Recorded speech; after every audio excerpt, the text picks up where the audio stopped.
Coffee குடிக்கிற cup எப்படி செய்வாங்கன்னு தெரியுமா? அப்போ இந்த வீடியோ வந்து ஃபுல்லாக பாருங்கள். ஆக்சுவலி இந்த மாதிரி கப்பில் வந்து நம்ம காஃபி குடிக்கக்கூடாது. இருந்தாலும் வந்து அந்த கப்பை எப்படி செய்கிறாங்கன்னு நம்ம தெரிஞ்சுக்கலாம். அதுக்குன்னு உரிய மெட்டீரியல், அதாவது வந்து அந்த பிளாஸ்டிக் ஃபோம் எடுத்துக்கிறாங்க. ஃபோம் எடுத்து மிஷினில் கொடுக்குறப்ப வந்து அந்த மிஷினில் ஆல்ரெடி வந்து பார்த்தீங்கன்னா வந்து அந்த பிரிண்டிங்கோடு சேர்த்து அச்சு இருக்குது. அந்த அச்சு என்ன செய்யுதுன்னு பார்த்தீங்கன்னா வந்து அழகாக வந்து அந்த பிளாஸ்டிக் ஃபோம் வந்து ரோல் பண்ணி கொடுக்குது.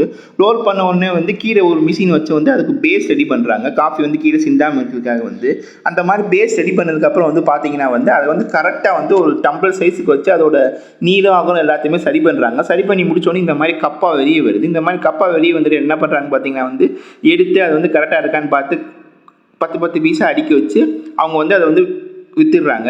இந்த மாதிரி கப்பு செய்கிறது வந்து பார்த்திங்கன்னா ரொம்ப ஈஸியான வேலையாக தான் இருக்குது. ஆனாலும் வந்து பார்த்திங்கன்னா இந்த மாதிரி கப்பு நம்ம வந்து காஃபி குடித்தா வந்து உடம்பு கெடுதுன்னு சொல்லிக்கிறேன். இந்த வீடியோ உங்களுக்கு பிடிச்சிருந்தா மறக்காமல் சப்ஸ்கிரைப் பண்ணுங்கள். உங்களுக்கு காஃபி குடிக்கிறது ரொம்ப பிடிக்கும்னா மறக்காமல் வந்து கமெண்ட் பண்ணிவிட்டு போங்க ஃப்ரெண்ட்ஸ்.